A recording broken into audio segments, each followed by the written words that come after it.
Broad question, but who are you? Yep. So Salim Al-Shatel, I was born and raised in Muskegon, Michigan. I went to Muskegon and Mona Shores public school systems before moving on to Michigan State, where I earned my engineering degree. I worked in automotive and manufacturing for 2 years after college. Then from there, I moved back to the Lakeshore. I ran my first full-time business in Ottawa County. It was a beach wedding business. I also had a nonprofit with that called the Better Coast Foundation, where we removed over 800 pounds of trash from Grand Haven and Muskegon Lake Shores. I also earned my real estate license during that time in 21. I serviced clients along the Lakeshore and in the Grand Rapids area. So after I was finished with the wedding business, I then moved over to Grand Rapids and serviced clients for real estate. It was also my first opportunity to run for office. I ran for state representative in 2022.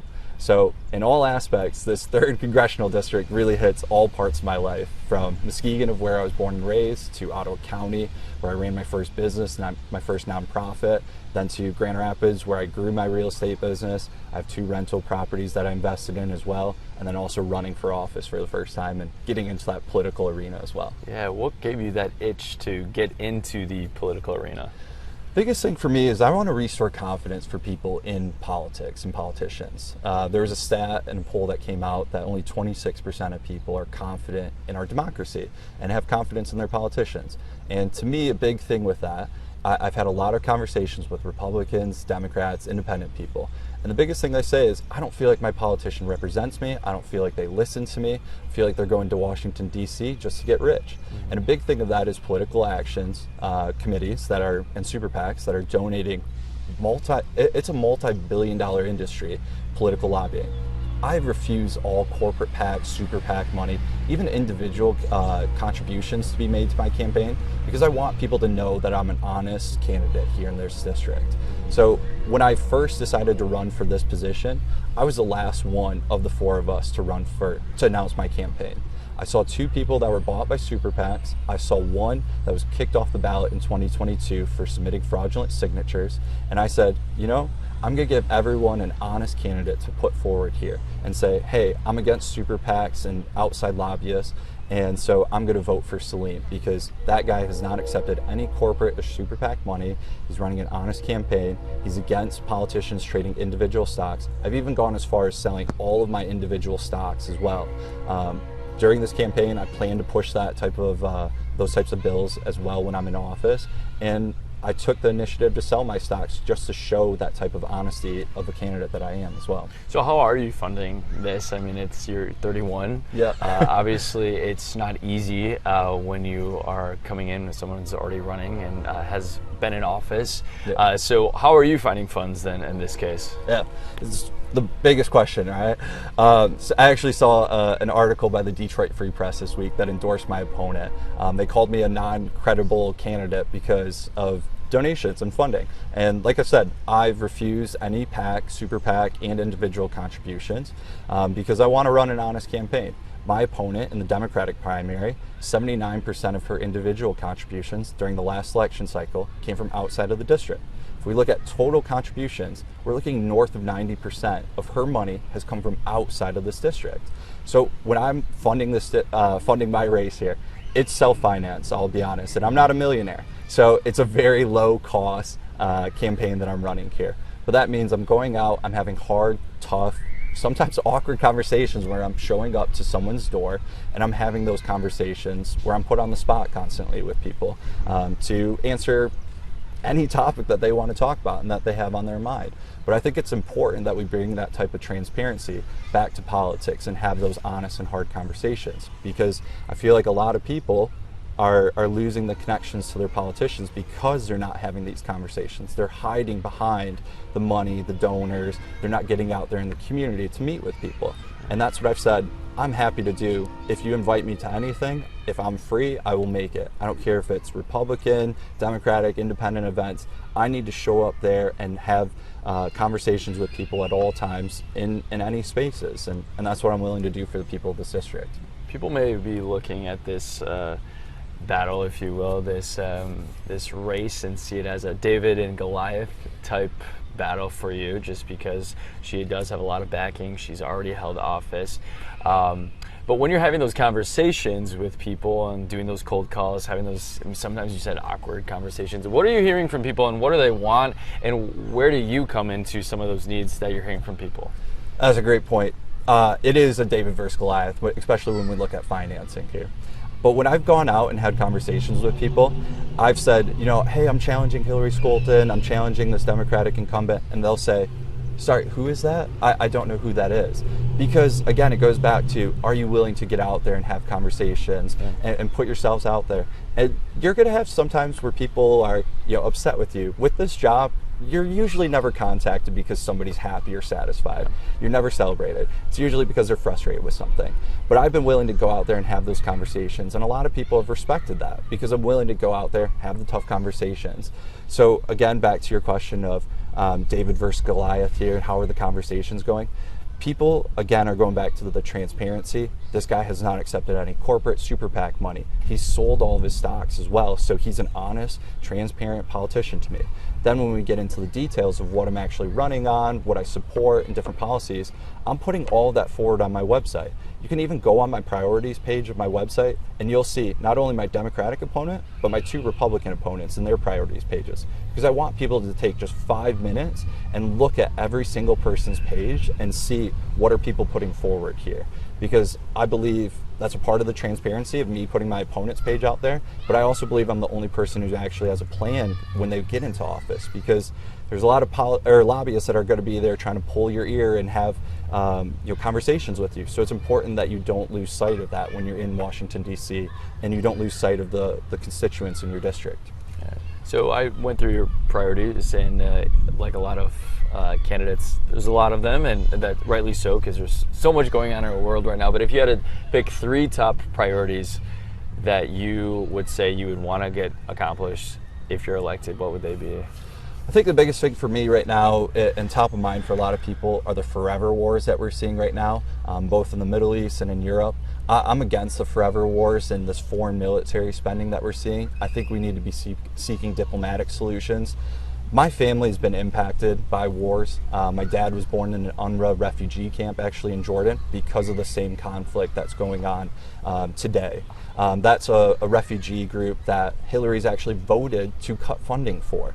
And my dad and myself, I would not be around today if it wasn't for that funding to UNRWA, which is a refugee group that helps with refugees around the Middle East with education, job training, all this stuff. She voted to cut that, which goes against traditional democratic values.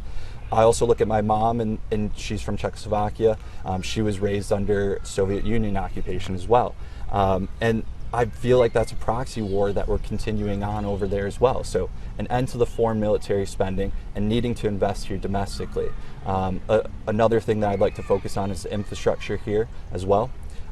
Michigan's ranked 42nd when it comes to infrastructure. That was the American Society of Civil Engineers that rated us that. Hillary had a project that she just celebrated in Muskegon Heights, the Broadway Avenue project. They requested $5.1 million to complete that roadway project. She got them $500,000. But then she voted to send $95 billion overseas to foreign military. We all know Muskegon Heights is a very underfunded district, or underfunded area, and it's stuff like that that only multiplies the problem that we're seeing there as well. I support funding our education system as well. I also support our manufacturing industry as well. So to me, that comes along with tariffs, with trade and tax policies, which are going to be up in 2025. So it's important that we have a business-friendly, but then also somebody that values those social values as well for our community, and making sure that people have good paying jobs, but then also that it's competitive with our job markets as well. So I'm against tariffs because I feel like it only increases the prices as well. I also am against increasing the corporate tax rate, which I can get into as well. But that's something that our president is pushing, is for an increase in corporate tax rates from 21 to 28%, something that would definitely hurt our communities, our small business communities around here as well. So you talked a little bit about cutting spending overseas and wanting that to stay domestic. So let's talk Michigan. Yeah. What are some of the biggest challenges? You mentioned jobs, but what are some of the biggest challenges you think is affecting the common voter? I think a lot of people we look at with jobs, manufacturing jobs I think is a big thing. for common voters. I think we really need to look at investing here and making it a competitive job market for corporations. So whether it's investing in infrastructure, so we have a sound infrastructure system for companies to come here and invest in, is a great tool that we can take. We can also look at tax policies as well to make it more incentivizing for corporations to come here. I've talked about those tax rates are going to go up in 2025, so it's important that we have someone who's thinking about this on a global scale as well. Common voters as well are thinking about housing prices. You might have noticed my national debt calculator going on here. Yeah. So every time that Hillary or other people vote for increase in spending, you're lowering the dollar value, the American dollar value, which is causing these home prices to increase even more. I track this every day. But that's something that's impacting the daily voter, and especially people my age. I'm 31 years old. I thankfully already have a house, but there's a lot of people my age that are trying to get into their first house. And it's very challenging with the amount of foreign military spending and corporate handouts that we're giving to these Fortune 500 businesses that make it very challenging for younger people to get into a home. They're increasing the prices. The home prices have gone up from $260,000 approximately in 2020 to now the national average is about $400,000. That's quite an increase, not to mention the interest for these mortgages as well have gone up from about, you hear some stories of 2.5% for interest rates to now north of 7%. That's quite a mortgage payment that a lot of these younger people are going to be struggling with. I'm going to back away just from a little bit of, policies and whatnot that you're pushing, but you're 31. Yep. Why did you decide, hey, now's the time? I mean, obviously you ran in the past as well, but what made you decide now's the time, not wait, or, maybe continue working hard as in real estate and whatnot? Yeah, that's a good question. I get asked that a lot. I think a big thing for me was I was the last of the 4 people to announce their campaign and to enter this race, because I looked at the people that were in this race. I saw 2 people, including my Democratic opponent, that are bought by super PACs. My Democratic opponent is bought by a super PAC called AIPAC. It is a group that acts on behalf of a foreign country, refuses to register with FARA, which is a Foreign Agents Registration Act, refuses to acknowledge that. You can also look on the website, AIPAC Tracker. She's received over $200,000, according to that website, from AIPAC. So again, 2 candidates, both Democratic and Republican side, that are bought by super PACs. Then I look at a Republican candidate as well that was kicked off the ballot in 2022 for submitting fraudulent signatures. Now, we had to submit 1,000 signatures and a maximum of 2,000 signatures to get on the ballot for this race. Now, I went out there and I earned these signatures by myself, because we're always told by the baby boomers, hey, you need to pull yourself up by the bootstraps and get out there and get that work done.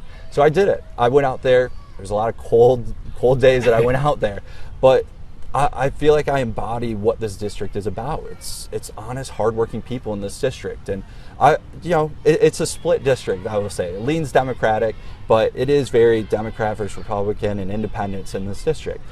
But one thing that everyone can really get behind is hard, honest work. And I feel like that's something I really embodied and showed, not only with the signature collecting. I was the only candidate that didn't pay canvassers to go out there and to get those signatures.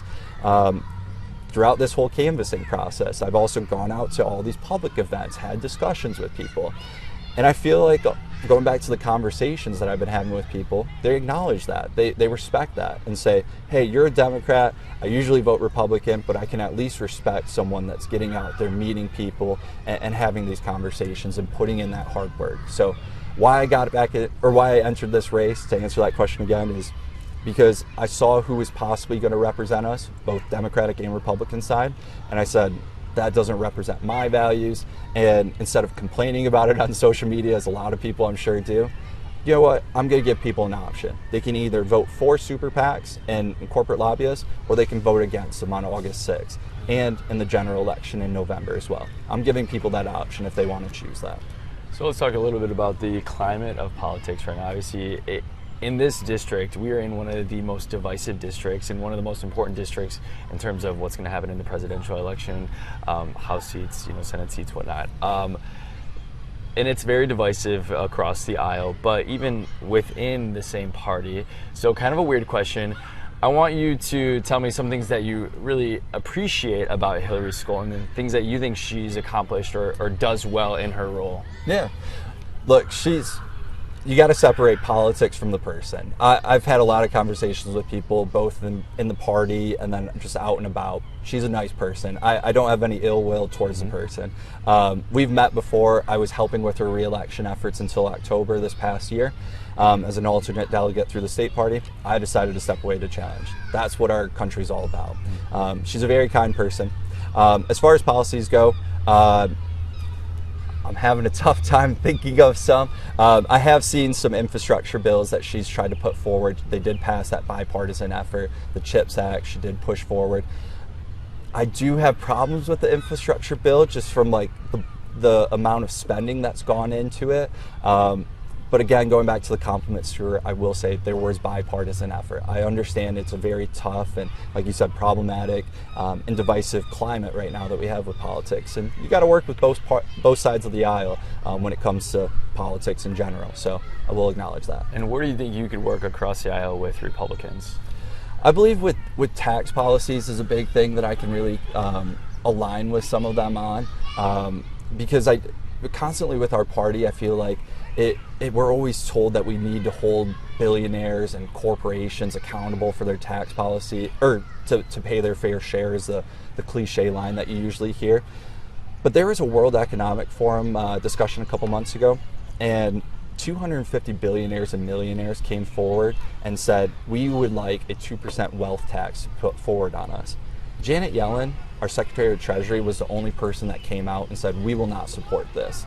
You've had Warren Buffett even come out and say that he'll pay $5 billion in taxes, and if the next 800 wealthiest people would pay their fair share in taxes, not a single person would have to pay any taxes or into the system. So, and you can read articles as well of Fortune 500 companies that don't pay any federal tax rates. And so, to me, that's something I can definitely align with. Is it's not the mid-sized corporations that are skipping out on their taxes. I've been a small business owner myself, and it's the wealthy corporations, the Fortune 500 corporations, the billionaires that are avoiding paying their taxes because they're offshoring it elsewhere. They're moving it to other countries. I can tell you about a city called Dorado in Puerto Rico. It's now Act 60, but at the time it was Act 20 and 22 in Puerto Rico, where there's a huge group of expats, of hedge fund people from New York that have moved down there to avoid paying the U.S. federal tax rate. They pay the Puerto Rico tax rate, which is about 4%. So I could definitely align with Republicans on those types of tax policies, and then also working with them on trade as well. Those are some of the things that I've been looking towards. Definitely. Awesome. What do you think in your past, because you've done a lot. I mean, you're in Detroit, automotive industry, real estate, owning your own business. What of your past do you feel like really sets you up for the most success in this role? That's a tough question. It's been pretty diverse. I mean, you look at my professional background. Yes, I've been an engineer. I've worked in an international corporation where it was a bilingual office, a Japanese office where I was constantly negotiating in multiple languages for people. I've been a small business owner where I was invested in the community, in real estate as well. My personal hobbies is I go scuba diving. I've gone scuba diving with sharks. I've been a yoga teacher as well. So I think a culmination of all of them really will help me out when I go into office, just because I think when you're running or when you're in office, you need to have conversations with a lot of different people. There's 435 House of Representatives, and they all come from different backgrounds. So you need to be able to relate and connect with them. And so I feel like my background will be able to connect with as many people as possible. I grew up visiting my dad's family in the Middle East as well, which meant that I spend about a month or so working on my grandpa's farm. So when we talk about people, typically Republican people that come from the center of the country, I can relate to them. I know about farming and just the farming industry as well, just because of working on my grandpa's farm as well. So I don't think it's one specific thing. I think it's a lot of different things. I've been a substitute teacher as well in the school districts around here. So I think a culmination of everything has really helped me to connect with as many people as possible. Let's just talk about a few key issues really affecting a lot of people when they think about the presidential election. You brought up reproductive rights and a more holistic approach. You said you're not a one-issue candidate. Can you give us a little specifics on something that you would work on when it comes to women's reproductive rights, and what that holistic approach would mean? Yeah, it's a hot topic. In 2022, you had Democrat versus Republican. It was pretty much you're either a pro-life or pro-choice candidate. I felt like there was nothing else on the ballot that was going on at that time. I've called it out. I've gone through the stats and everything. I'm supportive of the Equal Rights Amendment, something that has been already ratified by 38 states, is ready to become a law, except our current president, Joe Biden, has not called the archivist to make that become a law. And opponents of the ERA have actually called out and said, if the president had made the call to make this become law, then we would not have had to worry about Dobbs versus Jackson, which is what overturned Roe v. Wade. So I brought that up that my party, especially Democrats, kind of use women's reproductive rights as the quote-unquote boogeyman to make sure that people stay with the Democratic Party. So I support the Equal Rights Amendment Act, which, again, would have protected that. I've also brought it up to people as well because I look at the stats. I think it was 930,000 abortions was what we were looking at. 63% of those occurred for people between 18 to 30 years old. 93% of them occurred in that first term. So to me, the data points on that scream out that it's an economical issue. That's why people are making those decisions. Very little of them are happening late term. So I look at those stats because I support freedom and wanting people to have the freedom to make the decisions that they need to. But I want to make sure that we're making as little, there's as little of abortions happening as possible. So that's why I support universal child care, because I believe that it's an economical issue that these people are making decisions on. So if we had a universal child care option, then people may be limiting the amount of abortions that they make. Sure. Border security, that's another hot button issue right now. And a lot of people in Michigan may think, well, the border is far from us, but it is something that will affect us in one way or the other. So where is your stance right now on Biden's approach to border security and what Donald Trump is proposing? Yeah, so I do support an increase the amount of asylum seekers. Hillary voted against a bill called End the Border Catastrophe Act that would have made it illegal for people to notify the locations of federal, local, and border patrol officials, which I've talked to more conservative, traditionally conservative groups, and I've said, hey, if this is something I personally would have voted yes on, she voted no on, is that something that you would have been okay with and satisfied with? And they've said yes. That's something that we just didn't want the locations of these people being aware of. Another part of that was also that it would have made it illegal. I believe a part of it was it referred to immigration, which to me came off as human trafficking, and then also with as it relates to agriculture as well on that. To me, that calls out invasive species, especially as it relates to farmers. So those are the parts of that bill that I supported and why I would have voted yes on. I do support Biden's path forward for citizenship as well for the undocumented, because I've talked to farmers around here, and a big thing for them as well is wanting more of these temporary visas to come through.